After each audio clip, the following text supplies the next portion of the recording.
I know you told your friend you're not okay. And tell me what's wrong and why you never said you felt that way. And guess you're trying to stay strong and fake a smile until I look away. But I've known you too long, it hurts to watch your blue eyes fade to gray as you fade away,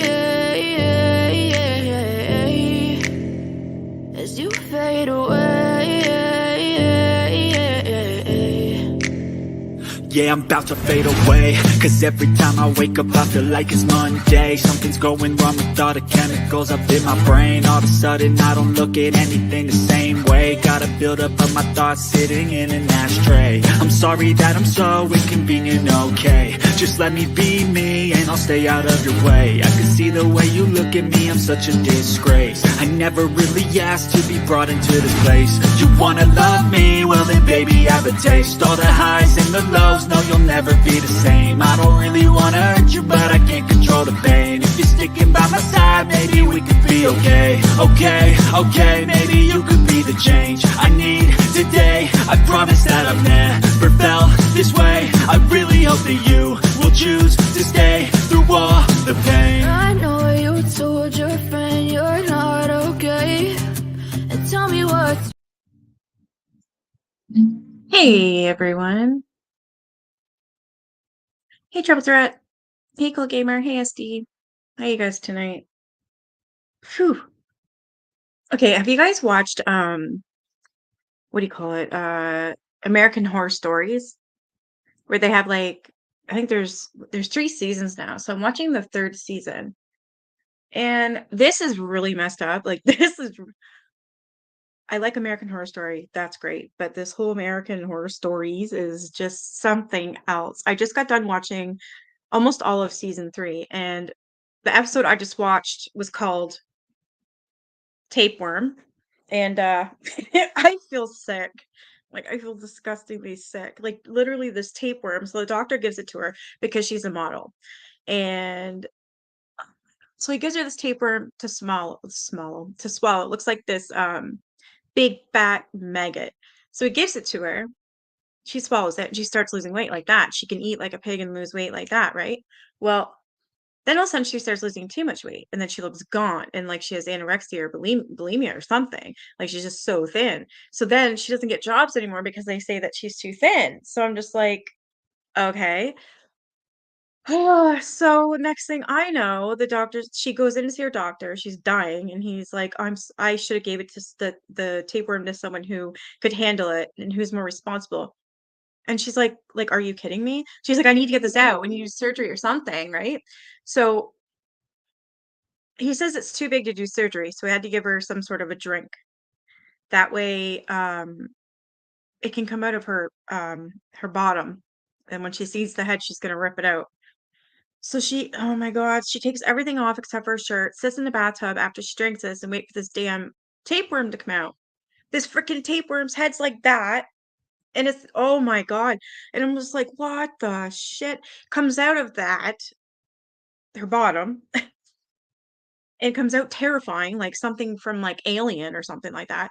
And then it ends up attacking her and killing her. And then her roommate comes home to pick up the rest of her things. And then it ends up going into the roommate's bottom. And now she's the tapeworm monster. And I'm just like, what the fuck? I think I'm gonna have nightmares. I've never seen anything like that in my life. Like, what the hell, really? I can't. Wow. Oh, hey, Heavenly Cow.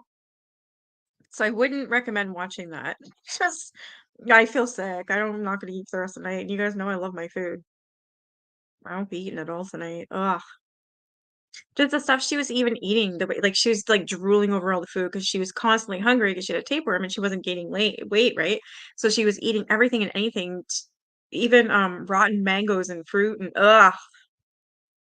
I gotta stop talking about it. Disgusting, disgusting, disgusting. And there's another one before that, which was about like this machine. It was like a what do you call them thing? Like an Alexa, only it was called something else. And if you put these glasses on, like the guy who had it could actually see this Alexa and became his girlfriend. And then apparently she can kill people, and she did, and he got blamed for it. Now he's in prison. It's yeah. I don't know. I can't watch it anymore. It's some fucked up shit. I can't remember the first one now. Oh my god, I wish there was like a trailer. There's gotta be. I gotta show you one of these things. It's just uh I feel sick.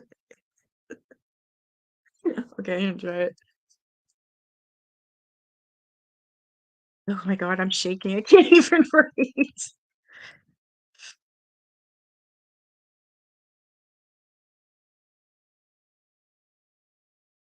I think that's just one word.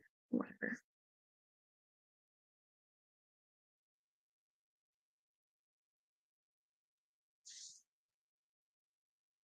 Are you hungry? And what's her face is in it? Lisa Rinna. So I'm just gonna show you this trailer. It's it's different. Ugh. FX presents What are you, a size 2? What? Oh, sweetie, you're too fat. American Horror Stories. You'll be down 10 pounds in a week. Is it a pill? It's a tapeworm. Feed your fears. We'll make you the ittiest it girl ever. The tapeworm will beg to be fed. There's no monster inside of me. FX's American Horror Stories. Tapeworm. Now screaming only on Hulu. Didn't show the monster at the end. That sucks, but whatever. Anyways, that was it. All right, I'll read the book and shut up.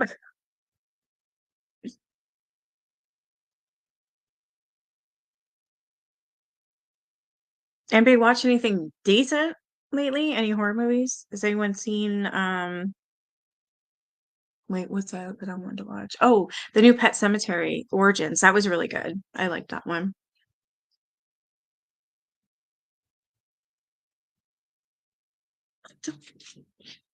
My cat stole a piece of my cheesy and left it on the couch. That's nice. Thanks, Dill.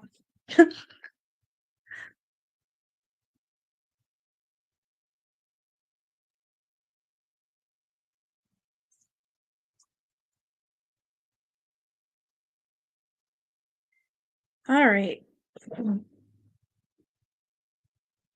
Extricated. Vincent Bugliosi didn't have much use for David and Roger Smith, and he had no use at all for Alan Rose. He didn't interview any of them for Helter Skelter. The book's one quote from Roger, "There are a lot of Charlies running around, believe me," was lifted from his short piece in Life magazine and framed to make it look as if Bugliosi had actually spoken to him. The same was true of David. Bugliosi used him to shrug off the implication that drugs enabled the family, quoting his assertion that sex, not drugs, was the common denominator. Yes, Lovely Molly. Okay, I need to watch that. It's older, right? Like I remember I wanted to watch that in like the 2000s, I think. Maybe even before that. And I always forgot about it. Yeah, I'm gonna check it out tonight. And probably regret it.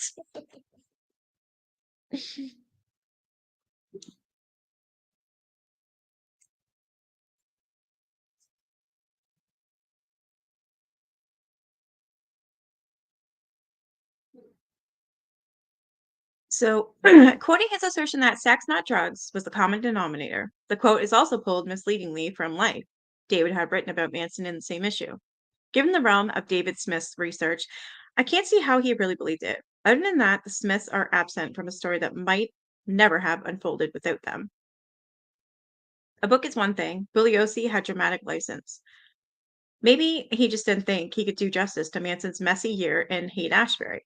The trial was different. There, Bugliosi had to convince the jury beyond a reasonable doubt that Manson had control enough over his followers to get them to kill for him.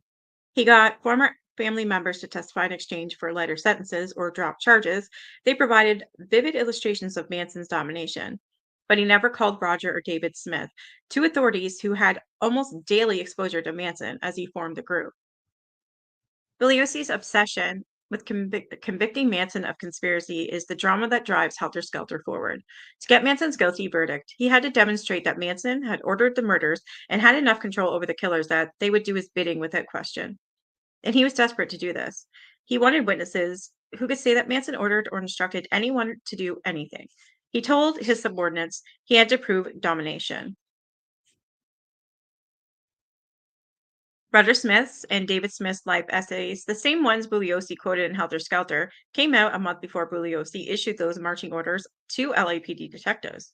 Within weeks, the Berkeley Barb and Los Angeles Free Press ran the front page stories featuring David Smith's discussions of Manson indoctrinating techniques, his process of reorienting new recruits, and his methods of disciplining family members. Bugliosi told the jury he'd prove that Manson was the dictatorial leader of the family. He was still calling witnesses to the stand when David Smith and Alan Rose's research paper came out, featuring such lines as Manson served an absolute ruler. Yet the Smiths, Alan Rose, told me that Bugliosi never got in touch with them, nor did anyone else from the Los Angeles DA's office or LAPD. Despite their extensive knowledge of the family, the researchers never felt it was their duty to tell the authorities what they knew. Wow. If anything, David Smith feared testifying. I remember not wanting to be involved in that trial, he said. I felt that it would compromise our clinic. Even still, holy hell. Dr. Dernberg, the psychiatrist, director of the HAFMC, when the family went there, followed the trial with mounting gloom as he realized that the whole San Francisco chapter of Manson's life was never going to come out. He told me it was as if Manson's stay up here had been extradited from the whole mass of data. I couldn't wrap my head around this. Why did Bugliosi ignore the most powerful prosecution evidence available? Eyewitness testimony of Manson's control from his parole officer, a Laurel medical researcher, and his assistant who'd lived with the group. Each could have taken the witness stand independently, untainted by the suggestion of a plea arrangement or some type of deal. That is weird. So if you had all these people with evidence or eyewitnesses, why wouldn't they call them up on the stand? Instead of driving home what Bugliosi said. I don't know. I knew I'd have to ask Bugliosi about this eventually, but by that point, I didn't trust him, and I wanted to box him in as much as I could. So I called on Stephen Kay, his co-prosecutor, to show him all the evidence of the Smiths' relationships with the family. Holy shit, this guy went out. I was on good terms with Kay, and I felt I could rely on him to be straight with me. At his office, I laid out the 2 life essays, which I knew Bugliosi had seen, plus press accounts of the Smiths and the HAFMC research papers. Kay read through them diligently. I have never seen these before, he said, his mouth open. I asked him if there was any way that Bugliosi had missed that stuff. Absolutely not, Kay said. Vince read all the newspapers, every paper that came out. He subscribed to every single paper.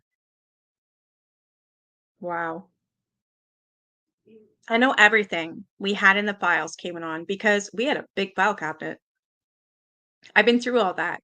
He was positive they didn't have the Smith's paper and articles there. If Bugliosi knew them, he wasn't keeping them in the regular file.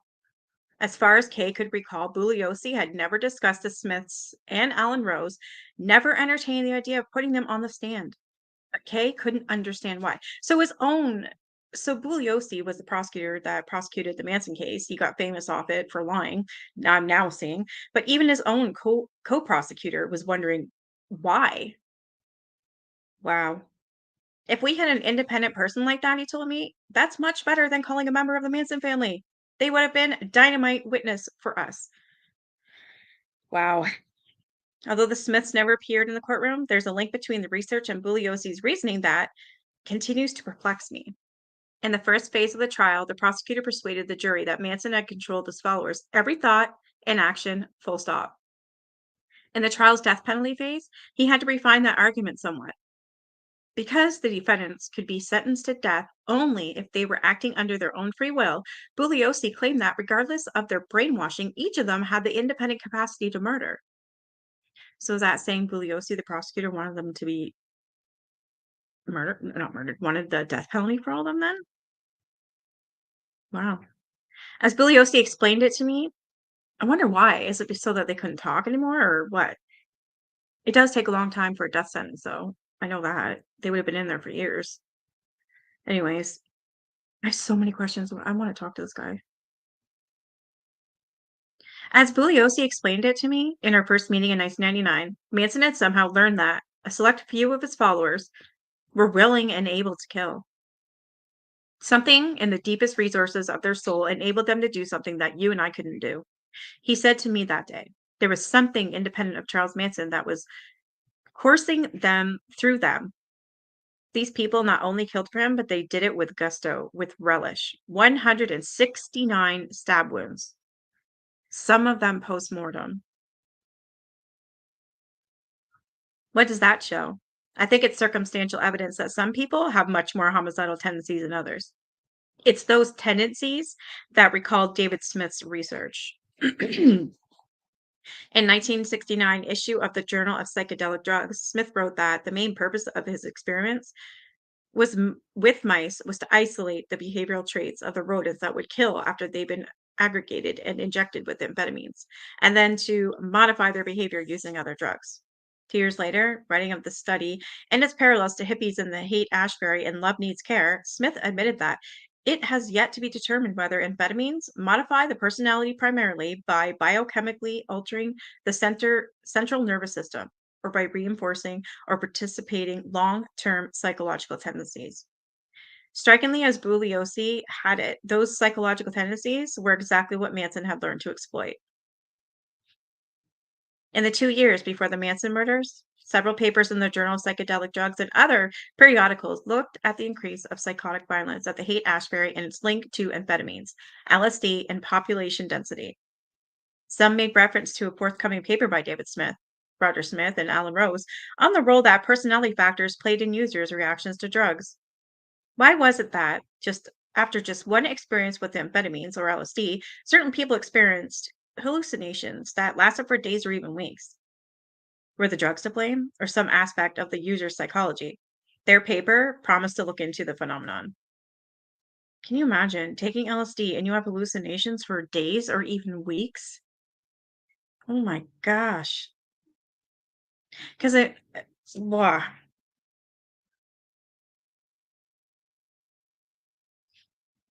it's a powerful drug. Isn't LSD like acid? Or is it acid? I don't know. When the article Acute Amphetamine Toxicity finally appeared in the spring of 1969, Journal of Psychedelic Drugs, both Roger Smith and Alan Rose had been removed as authors. What? But this was their thing. This was their wow. Contradicting his later claim in Love Needs Care, David Smith wrote that he disagreed with the consensus that personality was the prime factor in differentiating between psychotic and non-psychotic reactions, arguing instead that in the drug subculture of Haight-Ashbury, the prime determinates of psychotic versus non-psychotic reactions were immediate drug environment and experience of the user. More significant than the contradiction, I felt, was the article's obscurity. When the HAFMC republished bound editions of all the journals 5 years later, acute amphetamine toxicity wasn't included in the collection. What? All the annotations referring to it in the other journal articles have been removed, too. Just as Manson's time in the Haight-Ashbury was extracted from the record at trial, the study by the two Smiths and Alan Rose, a study into the origins of the same psychological tendencies found in members of the Manson family, had disappeared. That's crazy. This is a huge cover-up in a lot of ways and for a lot of things. I know I suggest you guys, if you guys want to read this book, this book here, well, it's right on my screen. It's amazing. There's things in here I never even thought would happen or wow. Coda, 6 hours with Roger Smith. Even now, more than a decade later, hey, Leland, try one of those fudgicles and let me know what you think. I think they're like not good. Try one of those fudgicles, the chocolate ones I got. Try another pop. Just try it. Let me know if you like it. I don't know. Try it. All right. Because I don't really care for them, and I love vegetables. I don't know. Even now, more than a decade later, I get excited when I look at the host of documents I showed Kay that day. Flipping through them, I remember how I felt when I was first reporting on Manson's lost year in San Francisco. I thought I found the angle that would set my story apart from the reams of others, the beginnings of a working theory about what really motivated the Tate LaBianca murders. True, it had come too late to work for Premiere, but it could be the linchpin for my book.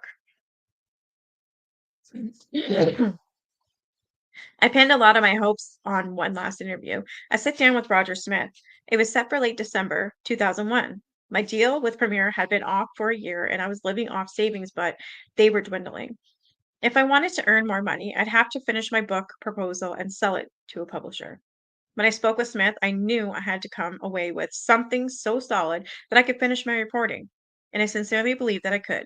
To me, it was obvious that Smith had covered something up, and the evidence was so abundant on this point that I'd have no trouble confronting him about it, even if our exchange got conscientious. I would show him documents he hadn't seen in more than 3 decades. I would press him on the connections to the HAFMC, to Manson, to David Smith, and more. I would ask him why he'd never sent Manson back to prison and why he'd gone along with a bizarre plot to send him to Mexico. Needless to say, it didn't work out like that.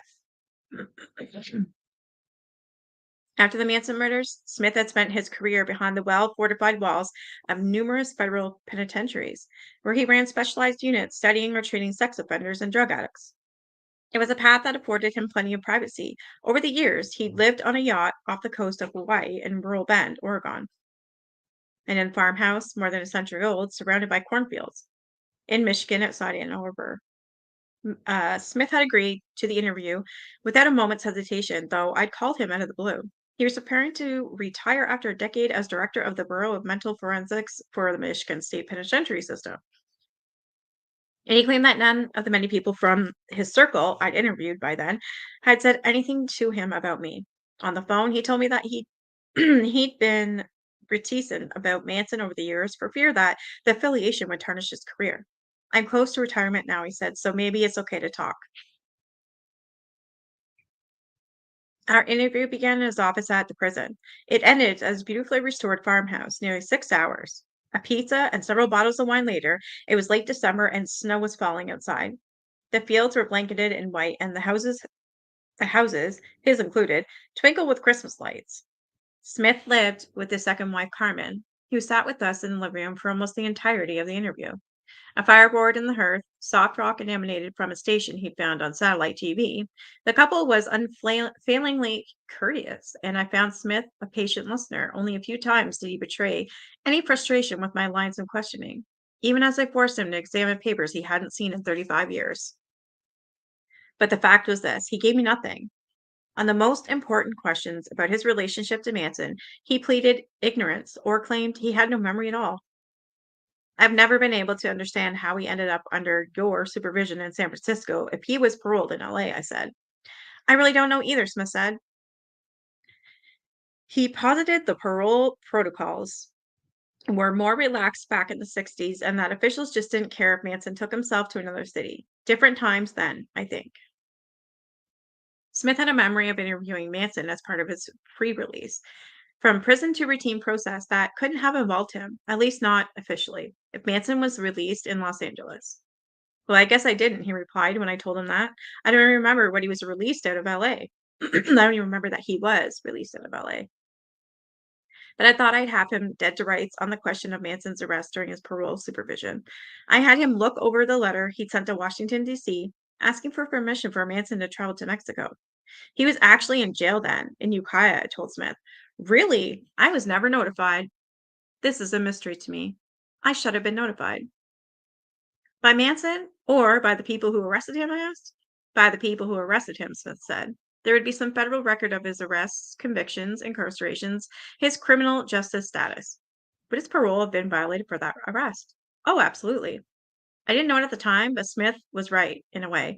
There were two federal documents, Manson's FBI rap sheet and his Bureau of Criminal Identification and Investigation record listing his July 31st, 1967 conviction, proving that the government had been notified. Wow. The first of those documents dated to the time of Smith's supervision. So he would have been notified too. So he's lying. Imagine that. The probation office received such papers as a matter of course, but he was saying he wasn't. For good measure, I checked with another federal parole officer who worked in the Bay Area in that era.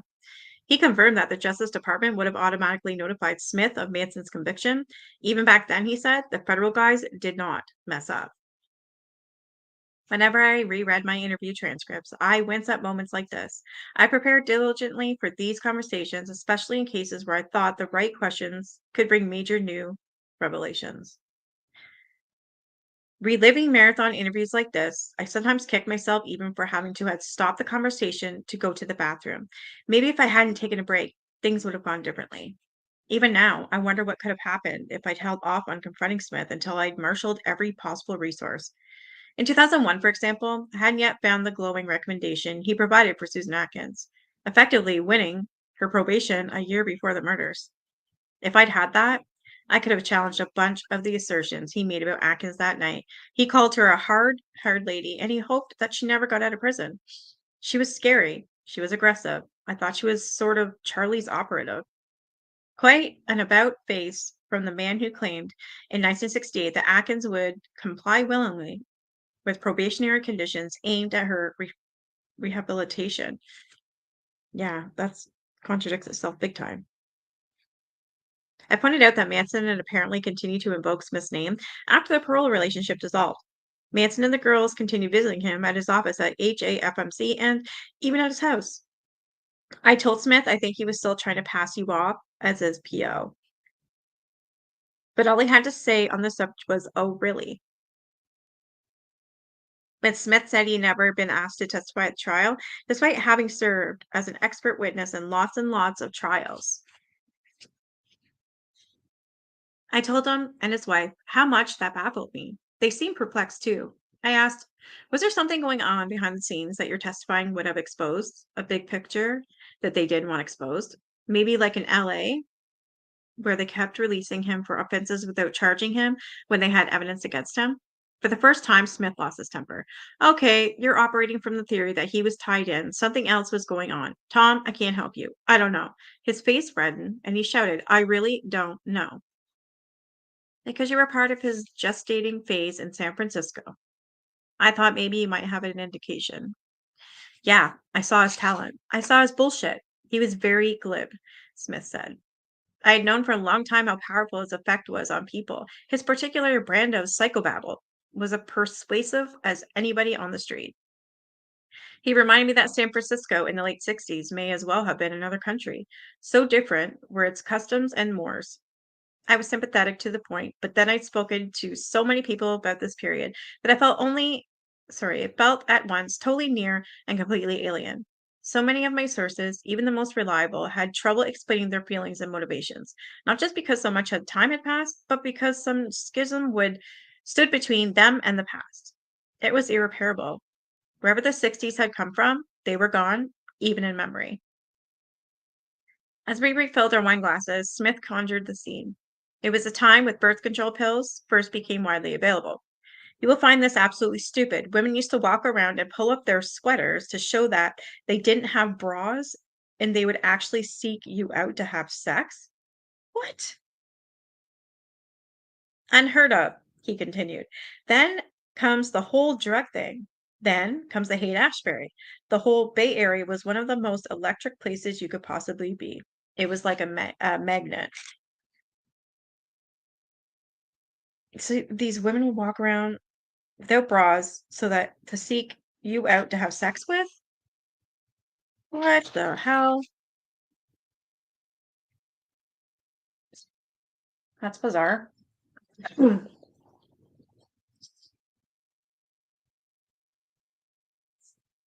Manson, he said, had arrived at the tail end of this innocence. When Smith traded his parole job for the ARP, he remembered the hate already yielding to speed, the beginning of one of the most incredibly destructive patterns of drug use I've ever seen. The first 6 months I was there, there were 30 murders within, like a 6-block radius of the office we had. It was middle class, totally naive kids. It was the worst maudlin, stupid theater that you've ever seen. In a scene like that, the Charlie Mansons of their world were a dime a dozen. The Haight-Ashbury was so flooded with weirdos, seekers, addicts, and guru figures that no one batted an eye at him. If anything, Smith said, Manson was a little more respectable than many of them, insofar as he eschewed speed and asked his followers to do the same. He was very odd. He was a hippie, it was clear. He was very manipulative. But was he highly dangerous? Didn't see it. I did let him travel, and there were some checks and balances. Basically, when he was in the Bay Area, he was in my office every week. I saw him a lot. Not only in the office, he came in with his girls after a while, and I think that became kind of an annoyance to the office. I made a mental note of that comment. It seemed to confirm that Manson was visiting Smith for official parole meetings at the HAFMC. Later, he backed away from it. My association with the clinic really was pretty intimate, he said. It wasn't until after I left federal probation that I came down there. The chronology confuses me, I said. The people at the clinic all thought he was coming in for probation. No, I had left probation. So he was just coming in to say hello? First of all, he did not come in that often, Smith said. I never saw him in any official way, and I also never invited him. There could be nothing untoward about Manson's appearances at the HAFMC, he implied, because a conspiracy takes careful planning, and no one there had the capacity to do anything. Nothing happened according to schedule in the Haight-Ashbury. You had people walking around jacked up on 2 grams of speed, tempered out with heroin, and people carrying guns and tweaking on acid, and it was absolutely crazy. Actually, Charlie and his girls were the sanest people around in some ways. Okay, now that's crazy. If they were the most insane people or most sane people around. That claim shouldn't have surprised me. Manson had endeared himself to Smith. They were close enough that Smith felt comfortable taking care of Manson's baby. I still can't get over that. A probation officer taking care of Michael Valentine, which was Mary Brenner's baby, Manson's baby. He looked after the child for a couple of months, I think. I know it was long enough to have the baby circumcised, which I think really pissed him off. When we finished our pizza and made our way through most of the final bottle of wine, I steered Smith back toward the subject of Manson's psychology. I still felt that he was trying to have it both ways, to acknowledge Manson's anger and instability, and sometimes in the same breath to downplay the eccentricities, I can't even say it, to downplay his eccentrics of a man who started a cult, as Smith watched on. There was this unquestioned loyalty to Charlie while they were in San Francisco, but there was almost a good-natured quality to it, Smith told me. There was still the ability to joke with him and push him in his mind. The move to Spawn Ranch was fatal in that it took the family out of society. They were isolated. They were doing acid every day, and they were essentially without any reality checks at all. There's a time when everything flips, and I don't know when that was, but it sure as hell wasn't when he was in San Francisco. Explaining why he refused to talk about Manson for more than 25 years, he said, there were a lot of people who became overnight experts on Manson, particularly back then. Even now, I'm prepared to tell you to get the fuck out of here at some point. You understand what I'm doing here and what's important, which is me. Thing is, Tom, as I look back on that time, I don't know what else I could have done. I felt real sadness about it. I don't feel any culpability. That about summed it up. Soon, I thanked Smith and his wife for their generosity and got to my feet. We'd all had some wine, and then was a warmth of not a trust in their rustic old farmhouse. I remembered suddenly that it was almost Christmas. They led me back to the door, both of them waving as they saw me out. Flakes of snow still falling from the night sky.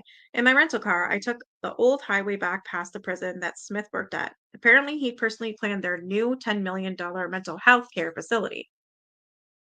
The thought of it made me feel small. He'd been more than accommodating, hadn't he? And he'd taken a serious look at the papers I'd found and given some serious consideration to my questions. On the face of it, I had no reason to be dissatisfied, having just gotten hours of tape from one of the most reclusive officials connected to Charles Manson. And yet, as I dwelled on it, the interview felt strange and inconclusive. Officials connected to Charles Manson. Where the hell is oh, there we go. They're strange and inconclusive. The closer I got to my motel, the sadder I got. I wasn't finished with the story or even close to finished. I got to Michigan expecting to shock Roger Smith within controvert I can't even say that word. Incontrovertible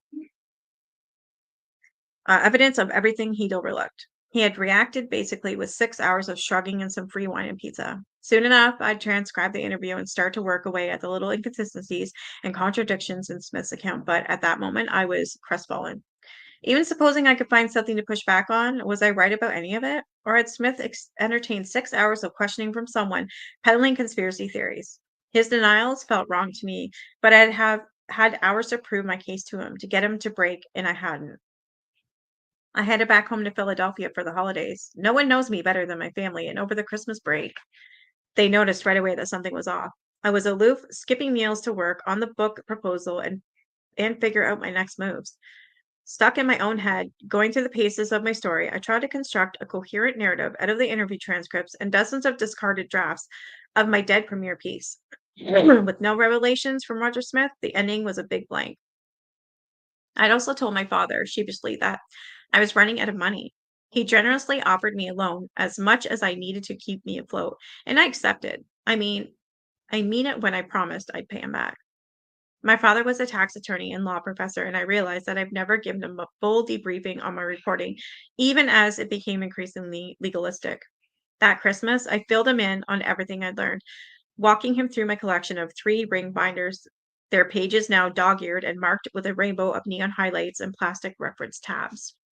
To my relief, I watched as my sober-minded father transitioned to my thinking. He told me that he never trusted Bugliosi. Too arrogant, too flamboyant.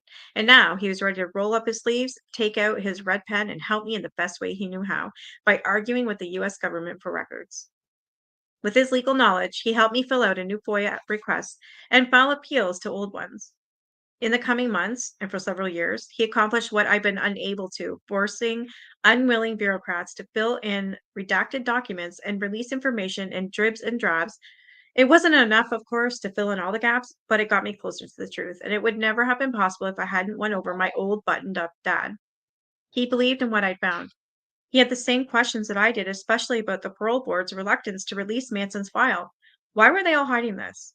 Everything about the case should be publicly available, he thought. His skepticism kept me going. Hey, Molly. After the new year, he drove me to the airport so I could fly back to LA.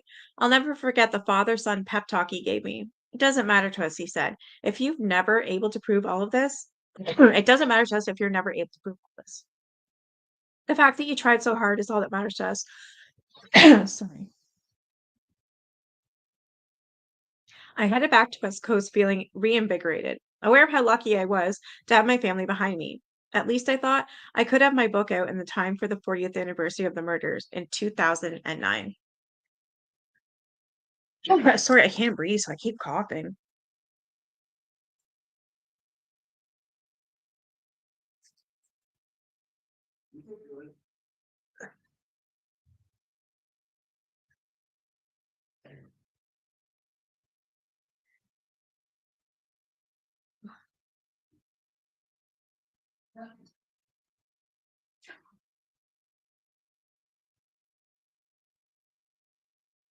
All right, chapter 11, mind control. Oh boy. Off the deep end. I can still remember an email I sent to my agent. I'd made peace with the fact that I'd never reached a firm conclusion on Manson's involvement with the Smiths. I'd accepted that I had to break off my reporting and move ahead on my book proposal. I'd even taken a full week off for the first time ever since I started in 1999 to clear my head, and then Jolly West happened. You're not going to like this, I wrote to my agent, pausing before I typed the next line, but I think the JFK assassination is involved. I paused again, and the CIA's mind control experiments. Holy hell. So we're going to go on uncharted territory for me. I've heard about this stuff, but I really don't know anything about it. I do find it fascinating, though. I rewrote it a bunch of different ways, trying to make myself sound less insane. But when I hit send, I still wished right away that I hadn't. I might lose the one publishing professional I had in my corner. And at this point, I'd understand if he cut and ran. He always seemed to hold his breath when I mentioned a new finding, but now I knew I was pressing my luck. What I'd written was true, though, and I was confident he'd understand. Through my research on the HAFMC, which was that medical center. Hey, Teresa. Oh, I'm glad you're here listening. I learned that yet another shadowy researcher kept an office there, and that his LSD research had clear, more nefarious ties to the CSA than any of the others.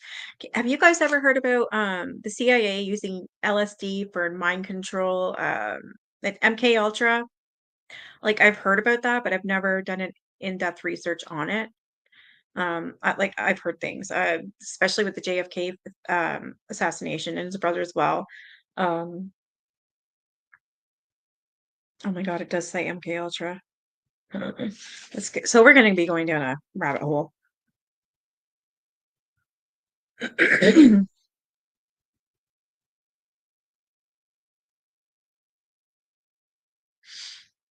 So his LSD research had clear, more nefarious ties to the CIA than any of the others. At least his name wasn't Smith this time. He was Dr. Louis Jolin Jollion West. His friends called him Jolly for his middle name. His impressive girth and his oversized personality. Pursuing West felt like the logical thing to do, but it also meant swimming deeper into the waters of conspiracy where, as near as I could tell, only the real nut jobs had wandered before me. I thought of Bill Nelson, the creepy Manson memorabilia dealer I'd once met at Denny's.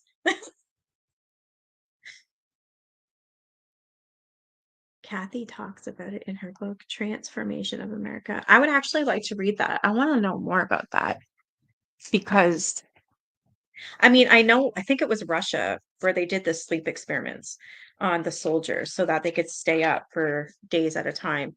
And it was horrible what they did to those people.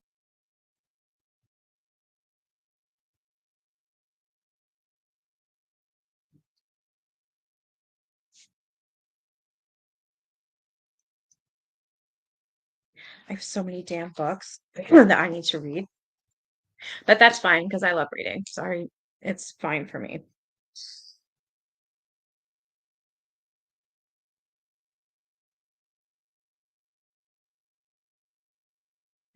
Was there something about the isolation and intensity of this work that appealed to me when it pushed more people away? Most people away. I dared to tell my agent about any of this only because I found firm documentation for a long whispered rumor about West. He'd use drugs and hypnosis to conduct behavior control experiments on Americans without their knowledge or consent. Who's he? So a shadowy researcher kept an office there, and that his LSD research had a clear. So that was his name, Dr. Jolly West.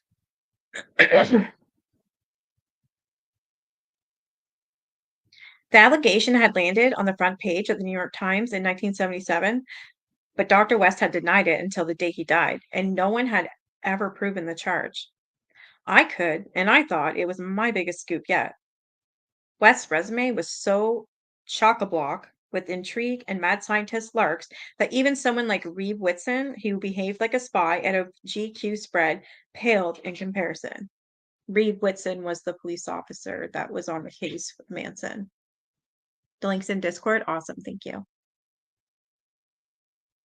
Born in Brooklyn in 1924, West had enlisted in the Army Air Force during World War II, eventually rising to the rank of colonel. He came to my interest when I learned that he'd accepted an office in Haight-Ashbury Clinic from David Smith himself to recruit subjects for LSD research. That is all connected. Oh my gosh. Earlier in his career, West researched methods of controlling human behavior at Cornell University. During the Korean War, he helped to deprogram returning prisoners of war who'd allegedly been brainwashed. His success earned him national attention. Around the same time, he archived still more fame when he joined civil rights activists like his friend, the actor Charlton Heston, as well as Dr. Martin Luther King Jr., in marches demanding equal rights for African Americans. Ironically, While he was fighting for the rights of some, he was suspected of infringing on those of others. Yeah, it's like, I'm doing this here, but I want you to look over there type thing. Kind of like what KJ does. His detractors alleged that though the 50s and early 60s at Air Force bases in Texas and Oklahoma, he performed experiments on unwitting subjects using LSD and hypnosis. I heard all about this. I just never got into it. After John F. Kennedy was assassinated in November 1963, West psychiatrically examined Jack Ruby, who'd murdered Kennedy's assassin, Lee Harvey Oswald, sorry.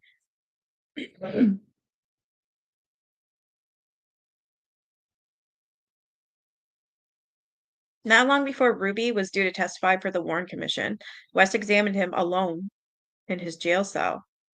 He emerged to report that Ruby had suffered an acute psychotic break. Sure enough, Ruby's testimony before the commission succeeded only in making him sound unhinged. He could never fully explain why he decided to kill Oswald. So this doctor went in and fucked him up. Oh my God.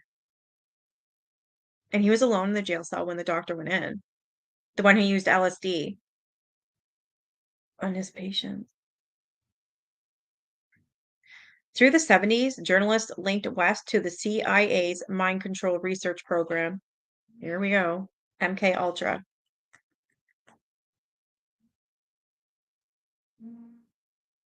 He denied all involvement, vigorously attacking anyone who suggested otherwise. He kept up those attacks until his death in 1999. Then, 74, he'd been diagnosed with metastatic cancer.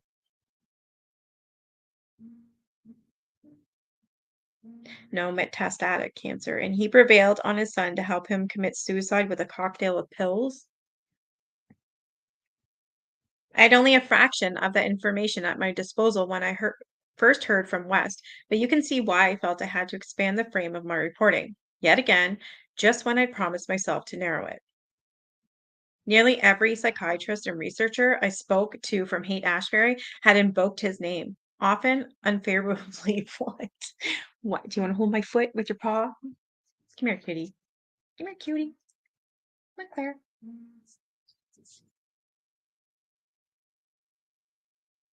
She keeps tapping me.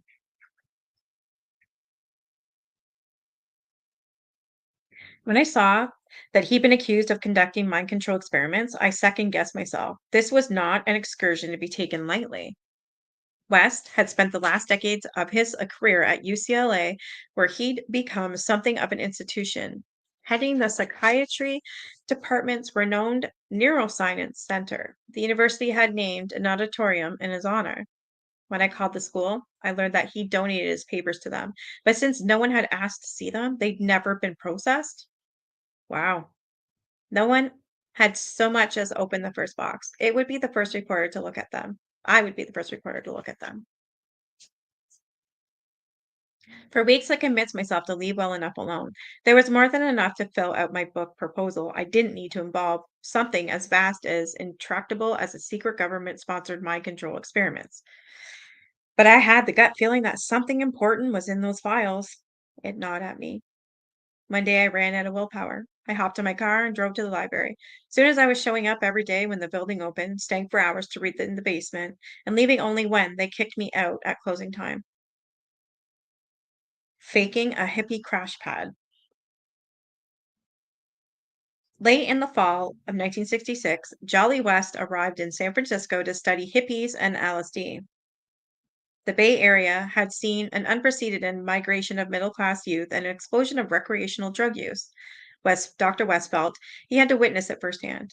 He secured a government grant and took a year-long sabbatical from his professorship at the University of Oklahoma, nominally to pursue a fellowship at Stanford, although that school had no record of his participation in a program there.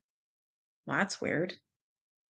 West was a square, tall, broad, and crew-cut, with an all-American look in keeping with his military past. If he wanted a good glimpse of the hippies, he'd have to blend in. He started cobbling together a new wardrobe and skipping haircuts.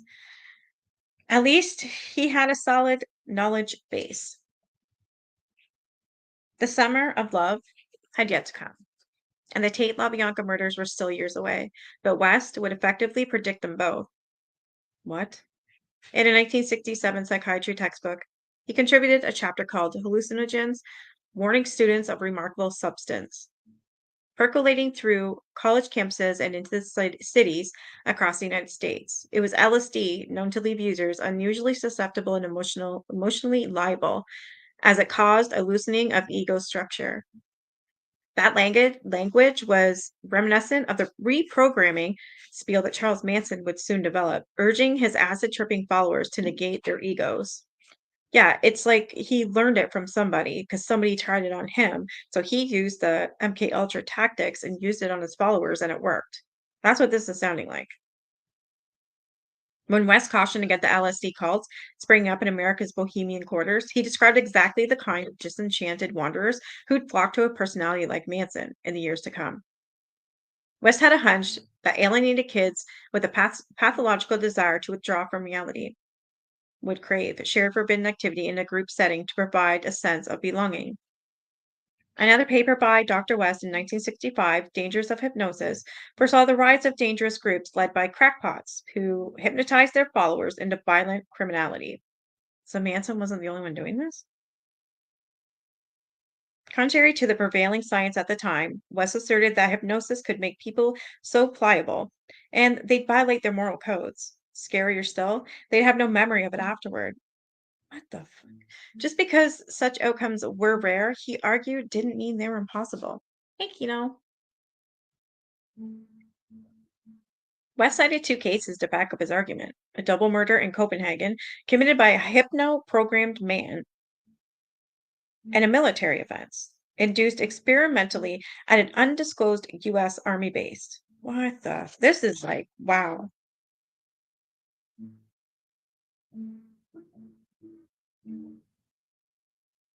He personally knew of two other instances, and he'd heard on excellent authority of three more, but he didn't elaborate. Later, I get a sense of what or who he might have had in mind. When he arrived in Haight-Ashbury then, Dr. West was the only scientist in the world who predicted the emergence of potentially violent LSD cults. How had he learned so much about acid? You'd never know from his published writing that he'd conducted innumerable experiments with it. In San Francisco, he hoped to conduct more still. Wow. In the Haight-Ashbury, West found a group of kindred spirits at David Smith's new clinic. So it is all connected. Holy shit. Where plenty of shrinks from the straight world were basking in hippiedom.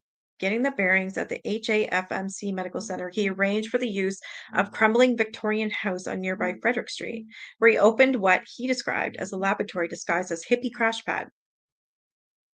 This would serve as a semi-permanent observation post, granting him an up-close and personal look at the youth. He installed 6 graduate students in the pad, telling them to dress like hippies and loot internet kids into the apartment.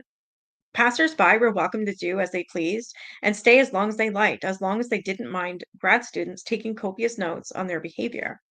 The pad opened in June 1967 at the dawn of the Summer of Love. West took pains to ensure that it felt realistic, decorating it with posters, flowers, and paint. Thus was born the Haight-Ashbury Project, as he called it, or HAP for short. That's weird that Bugliosi never ever even mentioned this at all. Hey, Jesse. For the next 6 months, he undertook an ongoing program of intensive interdisciplinary study into the life and times of the hippies. To drum up hippies business, West stopped by the HAFMC Medical Center, where David Smith could furnish willing subjects. Smith even gave him an office. Having a nationally recognized researcher like West, Dr. West working out of the HAFMC Medical Center would attract sorely needed government funding. We helped him with research, Smith told me. He was sympathetic to West's project, even though he admitted that he never bothered to find out what it was or what its objectives were. He assumed that Dr. West, like himself, was diagnosing psychedelic patterns in the counterculture, trends that others had dismissed as boorish fads. They came over and interviewed kids that came into her clinic. Smith said Dr. West and his students. He wanted to know, what is a hippie? Smith reminded me that this was a very new population. The fact that larger numbers of white middle class kids would use illicit drugs and a total mind blower.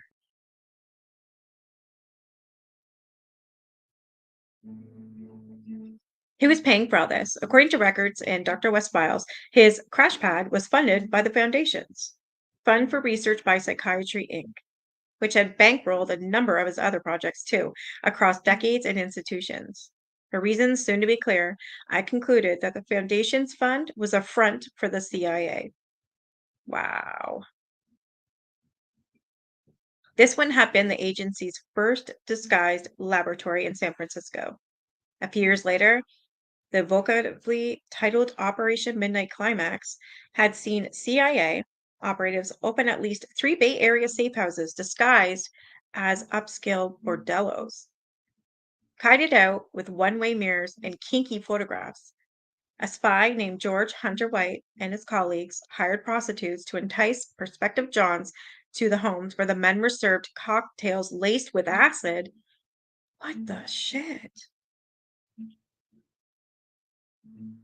Right? White scrupulously observed, Dr. White scrupulously observed the ensuing activities, whatever they were.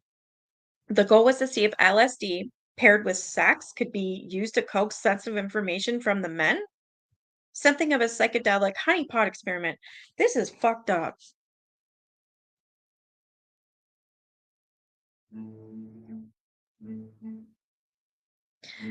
What? The goal was to see, okay, I just read that. Dr. White so enjoyed the proceedings that he had a portable toilet and a mini fridge installed on his side of the mirror so he could watch the action and swill martinis without taking a bathroom break. That is disgusting. Like, really disgusting. He later wrote to his CIA handler, I was a very minor missionary, actually a heretic, but I toiled wholeheartedly in the vineyards because it was fun, fun, fun. Right, Molly? What the fuck? So you're telling me this doctor laced these prostitutes and John's drinks with acid and watched them fuck? Excuse my abruptness, but this is messed up. And the government allowed it. Holy shit, this is insane.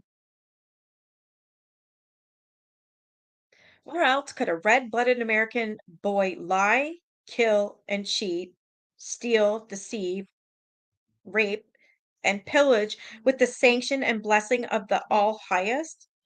Pretty good stuff, brother. Holy shit. Dr. West knew better than to commit such sentiments to paper.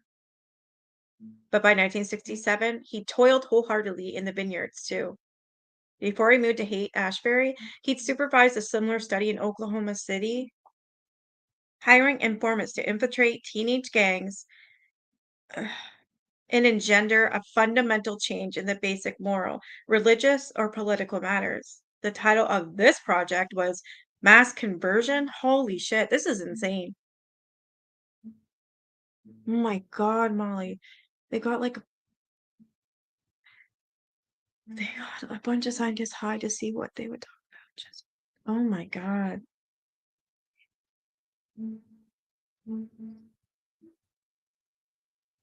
As I was soon to see, its funds came from Sidney J. Gottlieb, the head of the CIA's MK Ultra program. Wow. In other words, as I said to David Smith, it was all but certain that Dr. Jolly West came to Haight-Ashbury to answer a more ignoble question than what is a hippie? That would be a cover project, I told Smith. Oh shit, he said. Is this an asphalt Sherwood forest? What was Jolly West really up to in San Francisco? Hanging out at his crash pad and roaming the streets of Haight-Ashbury. He tried to pass as an apostle of free love, but few were fooled. Well, that's good. Bob Cornrich, a co-founder of the HAFMC Medical Center, saw through the ruse right away. Dr. West walked into the clinic one day, and my first reaction was that he'd read too many Tim Leary interviews. Conrich wrote to me. Dr. West was a careerist in hippies clothing. What I remember is his enthusiasm for the whole summer of love thing, which seemed exaggerated and insincere. Conrich was right. Dr. West's excitement was a sham, his feelings for hippies dripping with condescension. He soon concluded that the constellation of sex, drugs, and the communalism shining over the Haight-Ashbury that summer was doomed to fail. The very chemicals they use will inevitably invigorate them as individuals and bleed the energies of the hippie movement to its death. He called this an ineffable tragedy, but it's hard to imagine he saw it that way. For Dr. West, the failure of 60s idealism was the most desirable outcome, one that he was quite possibly working toward. A copy of his resume from the period hints at the thrust of his research. He was at work on a book called Experimental Psychopathology, The Induction of Abnormal States, but he never published it, nor, on the surface, would the induction of abnormal states dovetail with the stated goals of his HAP. By the early 70s, he removed the title from his resume and never mentioned it again. I wonder why. And the one guy unalived himself, can't think of his name right now, of course. I don't know, Manson and someone else who went on to do terrible crimes seem to have CIA and links like that. I don't know. It doesn't, no, you're right. I don't, it's more than odd. I believe it to be true. I think that a lot of Manson and his hippies were mind controlled. I really do. Because as I was reading at the beginning of this book, the government knew about the Tate and LaBianca murders that were going to happen, and they didn't do anything. It's just mind blowing to me.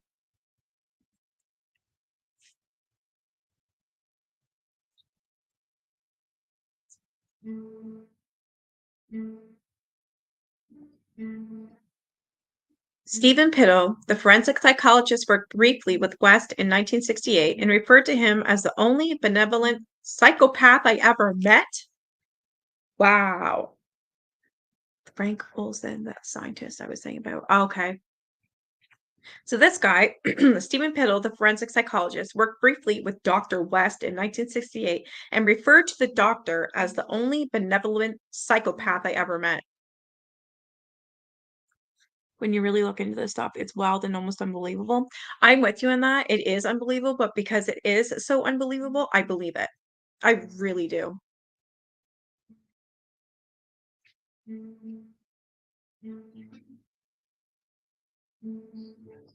The man could charm the pants off anyone and manipulate people into doing all sorts of things they didn't want to do. Holy shit. At the HAP, though, West's motives were so vague that even his charm didn't suffice. No one had a firm grasp of the project's purpose, even those involved in it. The grad students hired to man Dr. West's crash pad laboratory were assigned to keep diaries of their work in unguarded moments. Nearly all these students admitted that something didn't add up. Uh-oh. They weren't sure that they were supposed to be doing or why Dr. West was there. And often he wasn't there. Unlike the grad students, he didn't live at the pad, but he wasn't putting in long hours at the HAFMC center either. Those who knew him at both places and elsewhere in his long career recalled his chronic absenteeism. One of the diaries in West files belonged to Kathy Collins, a Stanford psychology grad student who lived at the HAP pad that summer. The experience was a huge letdown for her, aimless to the point of worthlessness. She was getting paid to do nothing. When crashers showed up, no one made much of a point of finding out about them. She put down in neat handwriting. More often, hippies failed to show up at all, since many of them apparently looked on the pad with suspicion. What the hell have I gotten myself into? And what the hell is Dr. Jolly doing? It is like a zoo. Is he studying us or them? Oh, I believe it. But if you bring it up in conversation with someone who not looked into this, yeah, they do think you're nuts. All I can say is read this book. Read this book. This is some really, really, really scary shit happening that has happened and is still happening to this day. When Dr. West made one of his rare appearances, he was dressed funny, like a hippie. Sometimes he would have friends in tow, costumed just as poorly. Collins wrote, the rest of us tended to look to them in trying to understand what we were supposed to do or what Dr. Jolly wanted. Their general reply was that this was a good opportunity to have fun. I gather that they did. They spent a good deal of the time stoned. Well, you're right when you said that. Not that I didn't believe you, but it's just wow.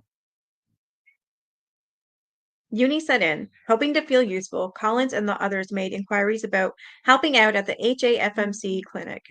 They were swiftly rebuffed, pressed for specific guidelines. Dr. West excluded phoniness and dishonesty, suggesting that the students answer sweeping, high-flown questions about the Haight-Ashbury, such as, is this an asphalt Sherwood forest? She got the impression that this question had already been answered.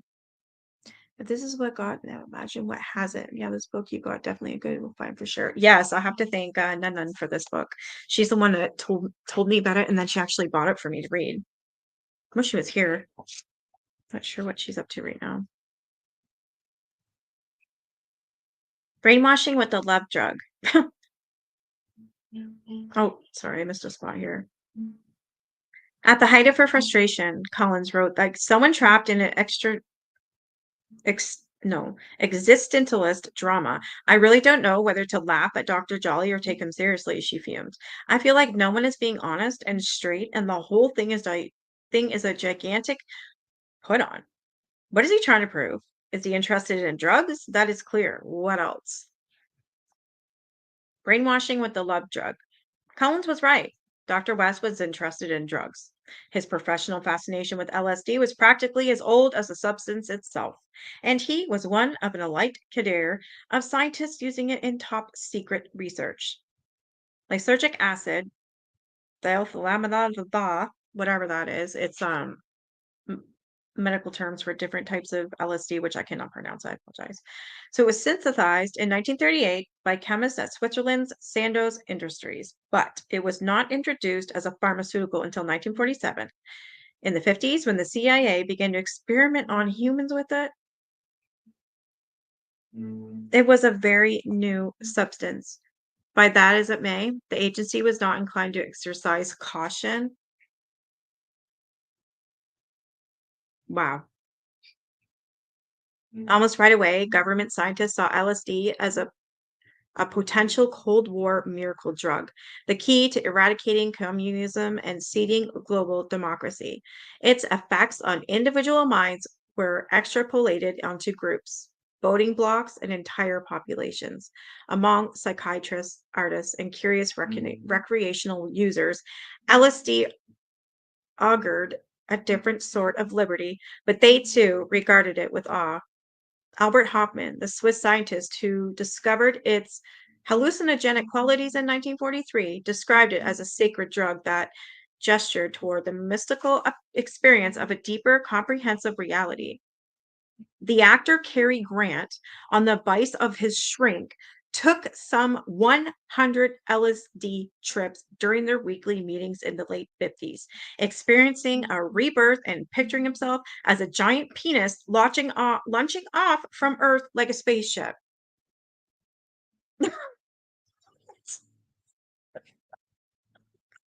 This is so messed up. Cary Grant. So he was around. He also worked with like Elizabeth Taylor as well. Oh my god, this is full. Okay. Charles Fisher, a drug researcher who worked with David Smith, described to me the early perceptions of acid when trips were planned like literal journeys. Very few people took LSD without having somebody being a trip leader, Fisher said. The suggestibility from LSD was akin to hypnosis, and Dr. Jolly West, of course, had known well enough to study the two in tandem. You can tell somebody to hurt somebody, but you call it something else, Fisher explained. Jeez. Hammer the nail into the wood, and the wood perhaps is a human being. It could result in some violence activity, even though LSD was considered a love drug. Wow. The global superpowers considered it anything but. Full-fledged U.S. research into LSD began soon after the end of World War II, when American intelligence learned that the USSR was developing a program to influence human behavior through drugs and hypnosis. The United States believed that the Soviets could extract information from people without their knowledge, program them to make false confessions, and perhaps persuade them to kill on command. The CIA, then in its infancy, saw mind control as a natural extension of communism, spreading like fire where the forces of unreason prevailed. In 1949, it launched Operation Bluebird. Oh, I've heard of this. A mind control program whose chipper name bellied its brutal ambitions and its propensity for trampling on human rights. In its yen to best the Soviets, the CIA tested drugs on American citizens, most in federal penitentiaries or in military bases, who didn't even know about, let alone consent to, the battery of procedures they underwent. Holy shit. Their abuse found further justification in 1952 when in Korea, captured American pilots admitted on national radio that they'd sprayed the Korean countryside with illegal biological weapons. It was a confession so beyond the pale that the CIA blamed communists. The POWs, the POWs must have been brainwashed. The word, a literal translation of the Chinese X now, didn't appear in English before 1950. It's articulated a set of fears that had coalesced in post-war America. Soviets were using guile to force an evil philosophy on the world. Technology had destabilized every atom of human nature, and a new class of chemicals with unpronounceable names could reduce people to machines. The human mind, like any other appliance, could be rewired and automated. Oh my gosh. Once the Korean War was over and the American POWs returned, the Army brought in a team of scientists to deprogram them. Among those scientists was a young psychiatrist from Cornell, Dr. Dr. West.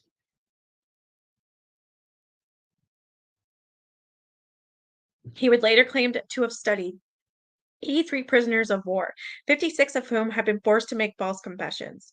West interviewed them at length, undoing the treacheries of the thought reform they'd undergone in enemy hands. He and his colleagues were credited with reintegrating the POWs into Western society and, maybe more important, getting them to renounce their claims about having used biological weapons. So now that just makes me wonder, who were they really brainwashed by? Them or us?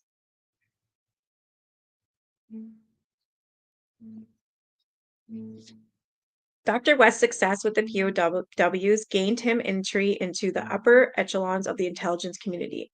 As the Cold War bred paranoia, the CIA accelerated its mind control efforts, and Dr. West, I learned, carved out a niche he'd occupy for decades to come. Initially, the agency wanted only to prevent further brainwashing by the Soviets, but the extraordinary power of psychotropic drugs, particularly LSD, was hard to ignore. Thus, a defensive program became an offensive one. Operation Bluebird morphed into Operation Artichoke, a search for an all-purpose truth serum.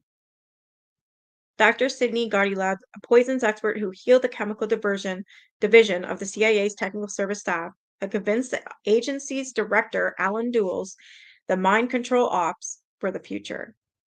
Godilab, whose aptitude and amorality had earned him the nickname the Black Sorcerer, developed gadgetry straight out of Shockley sci-fi high-potency stink bombs, swivel sticks laced with drugs, exploding seashells, poisoned toothpaste, poisoned handkerchiefs, poisoned cigars, poisoned everything.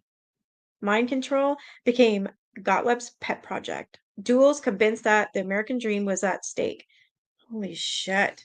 Ensured that Gottlieb was as well funded. In a speech at Princeton University, Dulles warned that communist spies could turn the American mind into a phonograph playing a disc put on its spindle by an outside genius over which it had no control. Just days after those remarks, on April 13th, 1953, he officially set Project MK Ultra into motion.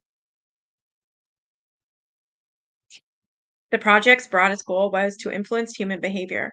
Under its umbrella were 150 sub-projects, many involving research that used Unwitting participants. Wow, this is so fucked. Having persuaded an Indianapolis pharmaceutical company to replicate the Swiss formula for LSD, the CIA had limitless domestic supply of its favorite new drug. The agency hoped to produce couriers who could embed hidden messages in their brains to implant false memories and remove true ones in people without their awareness, to convert groups opposing ideologies and more. How is this possible and how is it not against the law? The loftiest objective was the creation of hypno-programmed assassins. In their defense, CIA spooks weren't above experimenting on themselves. The same substance that held the promise of controlling minds and squashing communism was used in churlish office pranks. Wow. With agents quietly slipping LSD into their colleagues' drinks to achieve much needed firsthand knowledge. A plan to spike the punch bowl at the CIA Christmas party was quashed when higher ups reminded the office that it could cause insanity. But it's okay to use on everyone else, just not them. Sick. The most sensitive work was conducted far from Langley, farmed out to scientists at colleges, hospitals, prisons, and military bases all over the United States and Canada. The CIA gave these scientists aliases, funneled money to them, and instructed them on how to conceal their research from prying eyes, including those of their unknown subjects. Feeling that it was patriotic duty, the scientists accepted their secret missions in defiance of the Hippocratic Oath. First, do no harm. In 1949, the Nuremberg trials that adjudicated the crimes of World War II, the United States adopted their International Code for Human Experimentation. Holy shit. A person must give full and informed consent before being used as a subject. Well, that's good. You have a choice now. MK Ultra scientists flouted this code constantly, remorselessly, and in ways that stupefy the imagination. Their work encompassed everything from electronic brain stimulation to sensory deprivation to induced pain and psychosis. Holy shit, they sought ways to cause heart attacks, severe twitching, intense cluster headaches. If drugs didn't do the trick, they tried to master ESP, ultrasonic vibrations, and radiation poisoning. One project tried to harness the power of magnetic fields. Operated on a strict and need-to-know basis, MK Ultra was so highly classified that when John McCone succeeded Dulles as CIA director late in 1961, he was not informed of its existence. Fewer than half a dozen agency brass were aware of MK Ultra in any period during its 20-year history. When Gottlieb retired in 1972 or 73, the project retired with him. By then, it had been pared down to almost nothing, as the agency focused on other ways to halt communism and sway policy-making abroad and at home. Still, when the Watergate scandal and the CIA's involvement in it consumed the nation in the early 70s, it occurred to agency leadership that it would be prudent to cover their tracks. Director Richard Helms ordered Gottlieb to destroy all MK Ultra files. In January 1973, the technical services staff shredded countless documents describing the use of hallucinogens, including every known copy of a manual called LSD, Some Unpsychedelic Implications. MK Ultra evaporated. Wow. I'm just going to stop there. Holy, wow, I have a lot to think about. So that is, I don't know what to say. I mean, I've heard things, but this is really messed up. Like,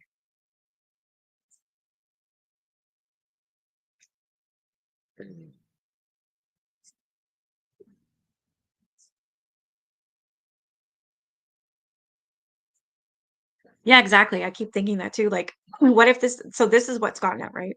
So can you imagine what hasn't got out yet? And they're saying that all the files were destroyed.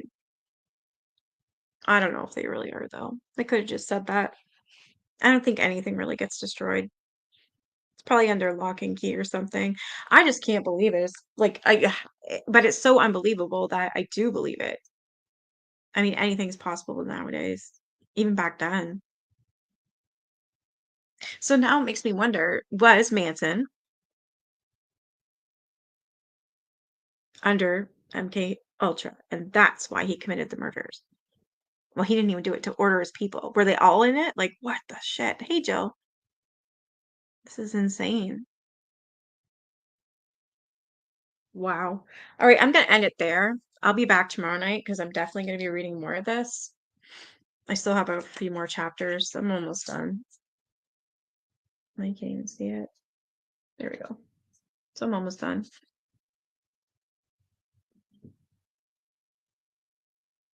Wow, stuff that gives you nightmares, I tell you. You guys have a great night. I'll be back tomorrow at 7 p.m. Bye. I know you told your friend you're not okay.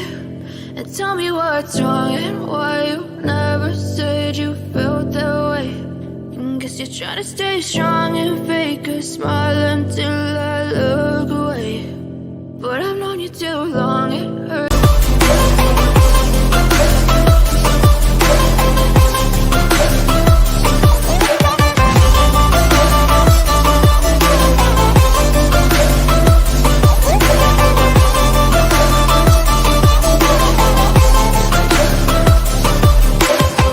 I know you told your friend you're not okay. And tell me what's wrong and why you never said you felt that way. Guess you're trying to stay strong and fake a smile until I look away. But I've known you too long, it hurts to watch your blue eyes fade to gray.